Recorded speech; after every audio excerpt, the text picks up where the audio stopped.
Bangladesh cricket ইতিহাসের সেরা opener বলা হয় তামিম ইকবাল খানকে। বর্তমানে তামিম জাতীয় দলের হয়ে খেলছেন না, তাই স্বাভাবিকভাবেই ওয়েস্ট ইন্ডিজে থাকারও কথা না। তবে দলের সাথে না থেকেও আছেন খান সাহেব। ওয়েস্ট ইন্ডিজের বিপক্ষে ওয়ানডেতে বাংলাদেশি ব্যাটারদের মধ্যে সবচেয়ে বেশি রান করা 5 জন ক্রিকেটারদের মধ্যে রয়েছে তামিম, সাকিব, মুশফিক মাহমুদুল্লাহ এবং মোহাম্মদ আশরাফুল। এই তালিকায় 588 রান করে সবার শীর্ষে রয়েছেন ওপেনার তামিম ইকবাল খান। 325 রান করে দ্বিতীয় স্থানে রয়েছেন সাকিব আল হাসান। তৃতীয় স্থানে আছেন মাহমুদুল্লাহ এবং মুশফিকুর রহিম, করেছেন সমান 311 রান। এই তালিকায় সবশেষে যার নাম আছে তিনি বাংলাদেশ ক্রিকেটের প্রথম সুপারস্টার মোহাম্মদ আশরাফুল।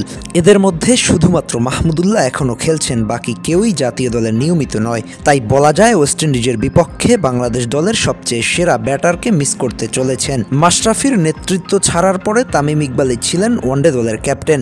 দীর্ঘ সময় দলকে নেতৃত্ব দিয়েছিলেন, তার নেতৃত্বে দল ভালোও করেছেন। এরপর হুট করেই অবসরের সিদ্ধান্ত গ্রহণ করেন এই ড্যাশিং ওপেনার। পরের ঘটনা সবারই জানা, বিশ্বকাপ বিবেচনায় তাকে জাতীয় দলে ফেরানো হয়েছিল। তার নেতৃত্বেই বিশ্বকাপে অংশগ্রহণ করার কথা ছিল বাংলাদেশের।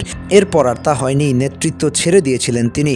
এরপর আর বিশ্বকাপ স্কোয়াডেই জায়গা হয়নি। গুঞ্জন শোনা যাচ্ছিল সাবেক কোচ হাতুরু সিংহের সিদ্ধান্তের উপরে নাখোশ ছিলেন তামিম। তিনি চেয়েছিলেন তামিমের ব্যাটিং অর্ডারে রদবদল আনতে, যেটা একদমই ভালোভাবে নেননি তামিম। সবকিছু মিলিয়ে আর ক্রিকেটেই ফেরা হয়নি। এরপর থেকে তামিমকে আর জাতীয় দলের হয়ে দেখা যায়নি। ভবিষ্যতে ফিরবেন কিনা সেটাও নিশ্চিত নয়। ভক্তরা কি তামিমকে মিস করছেন? উত্তরটা অবশ্য হ্যাঁই হওয়ার কথা। বামহাতি ওপেনার একটানা লম্বা সময় ধরে বাংলাদেশ দলকে সার্ভিস দিয়ে এসেছেন, তাই স্বাভাবিকভাবেই ভক্ত সমর্থকরা তামিমকে ভালোবাসার স্থানে জায়গা দিয়েছেন। এই সিরিজে সরাসরি মাঠে না থাকলেও রেকর্ডের দিক দিয়ে ঠিকই আছেন খান সাহেব।